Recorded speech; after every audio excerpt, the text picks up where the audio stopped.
Imagine a woman who led the fight for racial justice, taught African American studies, and inspired hundreds, only to be exposed as someone completely different. Rachel Dolezal built her life around being black, but she was born white. Her story shook an entire community, destroyed careers, and sparked worldwide debate about identity, race, and authenticity. And just when you think the story ends, her transformation continues, sparking controversy once again. Stay tuned, because what she's done next is shocking, unbelievable, and impossible to ignore.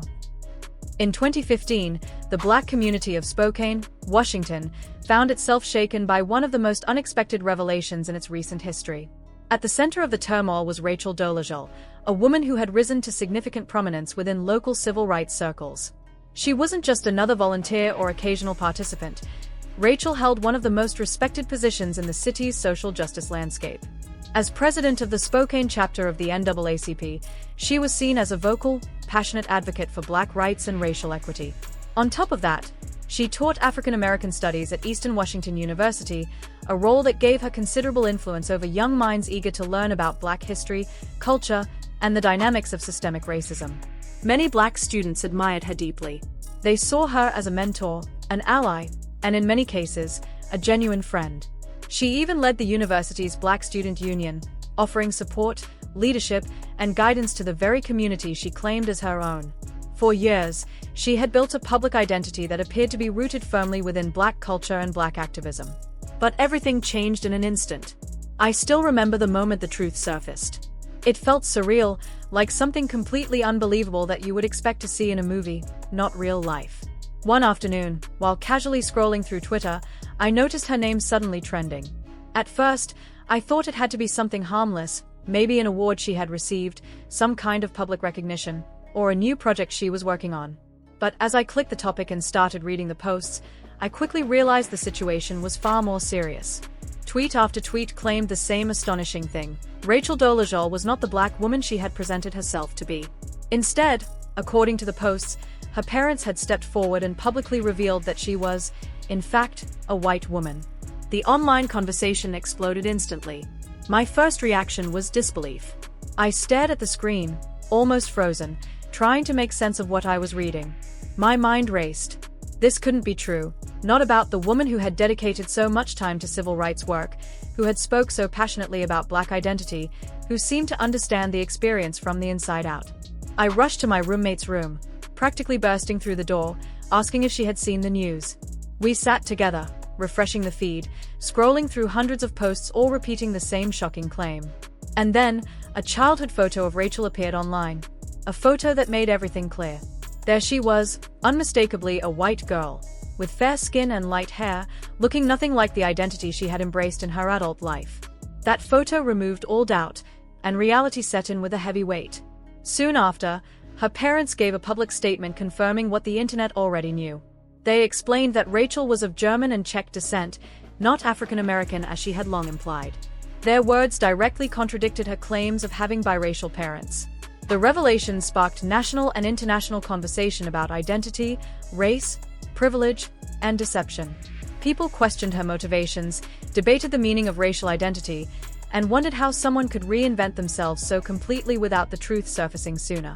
The fallout for Rachel was swift and devastating. She lost her leadership role within the NAACP almost immediately. She also lost her teaching position at Eastern Washington University, as trust and credibility were shattered. Community support, once so strong and enthusiastic, dissolved rapidly.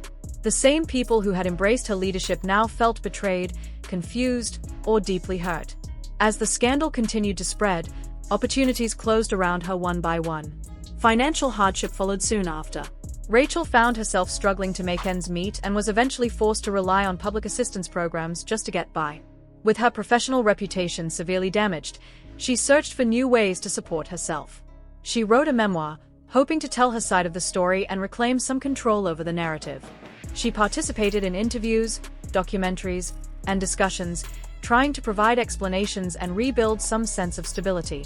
But none of these efforts restored what she had lost. Her public image remained tied to controversy, and traditional career paths were no longer available to her. Eventually, Rachel made a drastic decision. She legally changed her name to Nkechi Amare Diallo, a shift that seemed to symbolize a new chapter, or perhaps a final attempt to reshape how she was perceived in the world. She also decided to relocate, leaving Spokane behind in hopes of finding a fresh start elsewhere. But even after the move, it was clear that the shadow of the scandal followed her. In an effort to earn an income, she joined OnlyFans, a platform where she could sell artwork, personal content, and various forms of creative expression directly to subscribers. It was far from the life she once imagined, but it was one of the few options left to her. Rachel Dolezal's story remains one of the most unusual and controversial identity scandals in recent memory.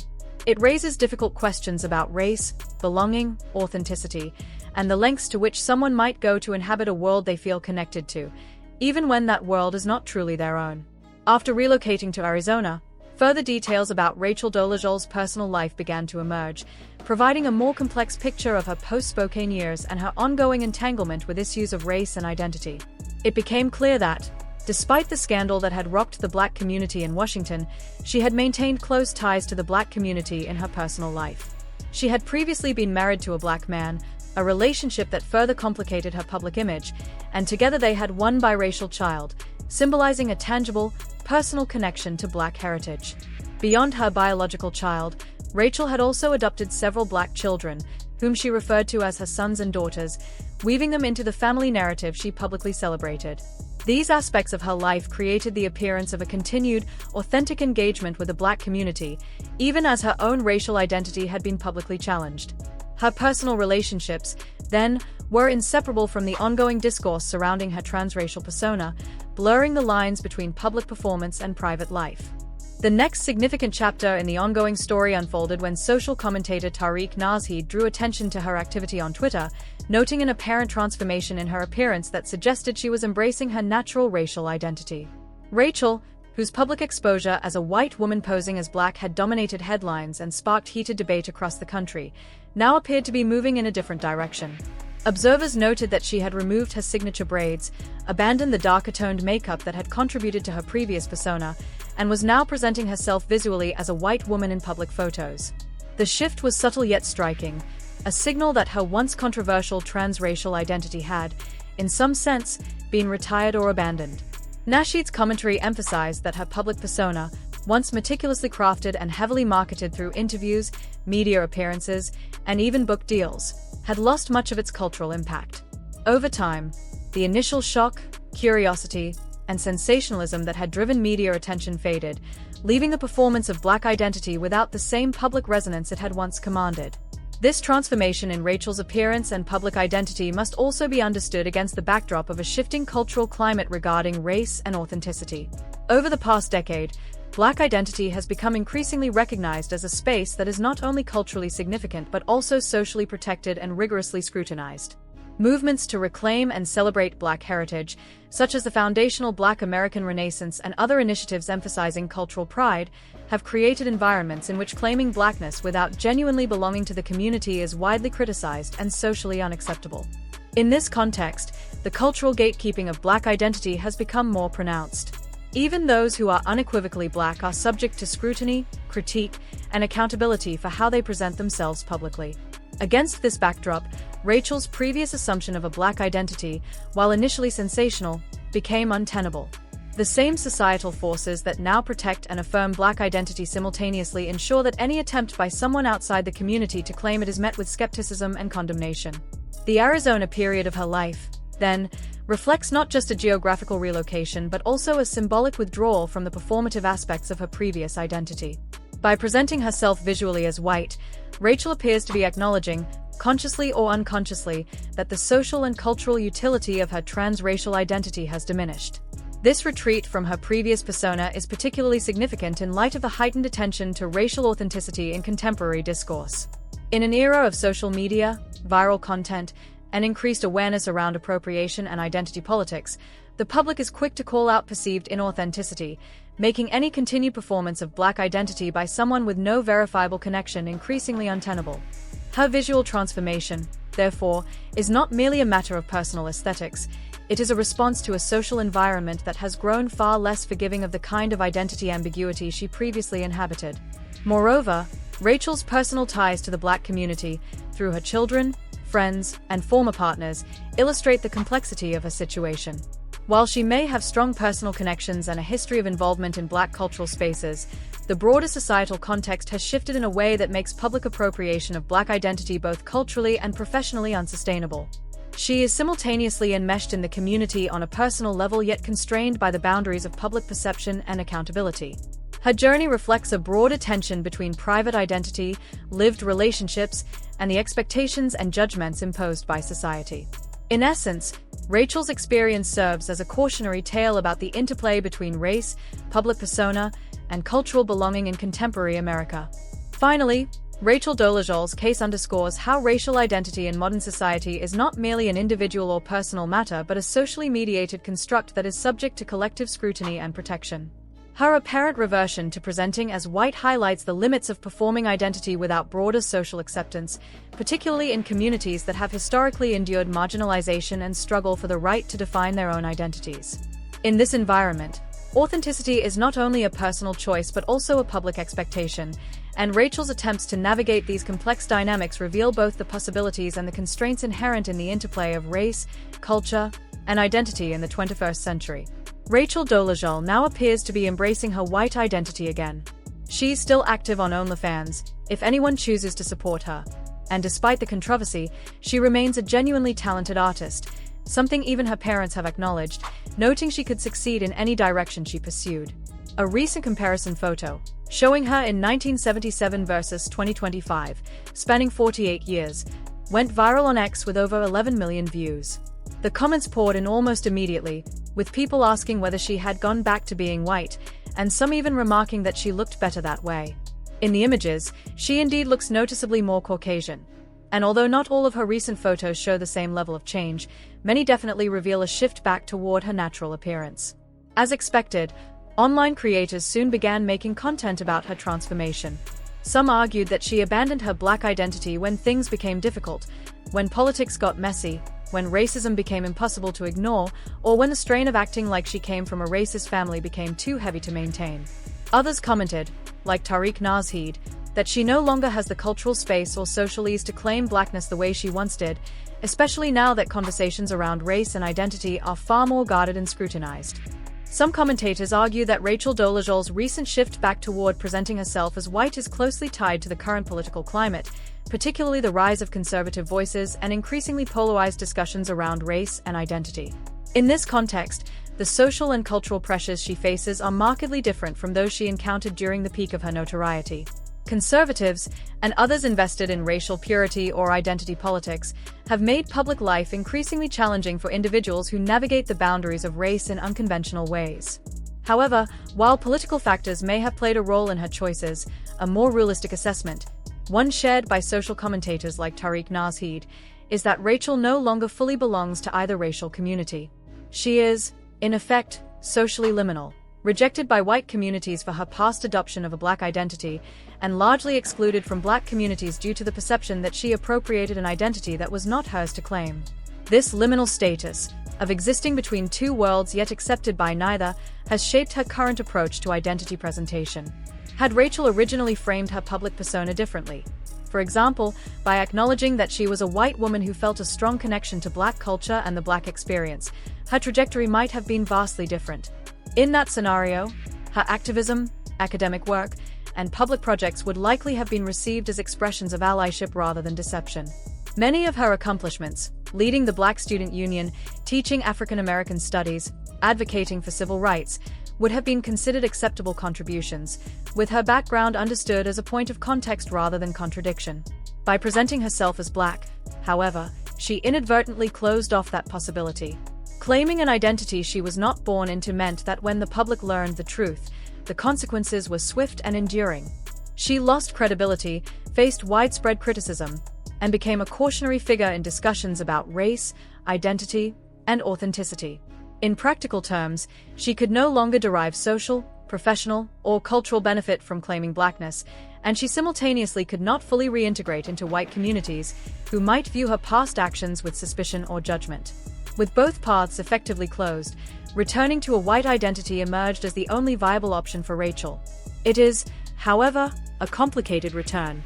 Despite presenting herself as white in photos and media posts, she maintains deep personal and social ties to Black communities, which suggests that her relationship to Black culture is neither performative nor entirely abandoned. Her social media continues to reflect this alignment. She posts images with Black friends, celebrates bonds with Black women she refers to as sisters, and maintains the stylistic and cultural markers associated with her previous identity. Moreover, her personal relationships reinforce this connection. She has long dated Black men, surrounds herself with Black friends, and her biological and adopted children are Black. These ties indicate that she is not walking away from the community she lived in and shaped for years, even as her public racial presentation shifts. This duality, existing socially within Black spaces while publicly reverting to whiteness, highlights the unique challenges she faces. In a time when racial identity is increasingly scrutinized, the public has little tolerance for perceived inauthenticity. Black communities are vigilant about the protection of their culture and spaces, while white communities may regard her with distrust, aware of her past claims and the controversies surrounding them. Furthermore, as racial tensions rise and openly racist voices become more visible, individuals like Rachel, who are white yet deeply connected to Black communities, encounter intensified backlash. The societal boundaries surrounding race have become more rigid in many ways, making any deviation or ambiguity far more risky than it might have been in the past. For Rachel, the consequences of her choices are therefore unavoidable. She cannot fully revert to whiteness without facing criticism from both sides. White communities remain wary of her past actions, and Black communities remain skeptical of her motivations and authenticity. Her personal history, past relationships, and public identity are indelibly linked to Black spaces, and these connections continue to influence how she is perceived. Even as she tries to navigate a return to her natural racial identity, the memory of a previous transracial persona lingers, affecting her opportunities, public reception, and personal credibility. Her case also underscores broader societal dynamics about race and authenticity. In contemporary culture, racial identity is not solely a matter of self-identification. It is a social and communal construct, deeply embedded in history, collective experience, and lived realities. While she may feel personally connected to Black culture, her prior adoption of a Black identity without shared historical and experimental roots ensures that her position within the community remains contested. Rachel Dolezal's journey illustrates the complex interplay between personal identity, societal perception, and the limits imposed by historical and cultural frameworks. It serves as a striking example of how deeply race is socially mediated, and how difficult it can be to navigate identities that do not align neatly with lived experience or inherited heritage. Ultimately, Rachel's attempt to revert to whiteness while maintaining connections to Black communities demonstrates the impossibility of fully escaping the consequences of past identity claims. She exists in a delicate and scrutinized space where every action, post, or appearance is interpreted through the lens of prior controversy.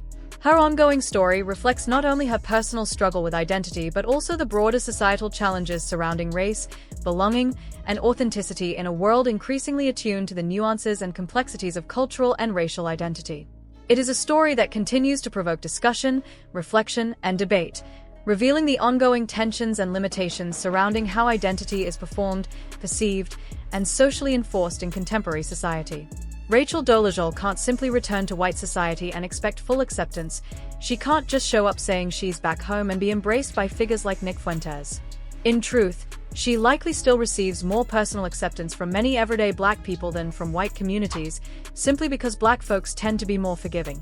However, while she may still be socially welcomed on an individual level, she can no longer build a professional platform within Black spaces the way she once did. Teaching African American studies, joining prestigious programs, or establishing a career centered on Black identity is no longer possible, especially considering her past controversies, such as the time she admitted she sued Howard University after being rejected for being white. Still, within typical neighborhoods, most Black people wouldn't make a big deal out of her presence, and Black men would still approach her, just as they did before. What's interesting now is her recent shift in appearance, which many believe she did intentionally. A recent photo of her went viral, possibly enhanced with AI or filters, and she clearly knew that posting it would generate massive attention. Rachel has struggled financially, and going viral boosts her visibility. She has a podcast, sells artwork, and maintains an OnlyFans account, but none of these ventures seem to be thriving. Her podcast has barely over 100 subscribers. Even in videos from just a month ago, she still wore hairstyles associated with Black culture, switching her look the way many women do. This new Caucasian photo seems like a deliberate strategy to spark conversation, drive traffic to her platforms, and gain any income she can. And, in a way, it worked. People started talking, reacting, and giving her exactly the attention she was aiming for.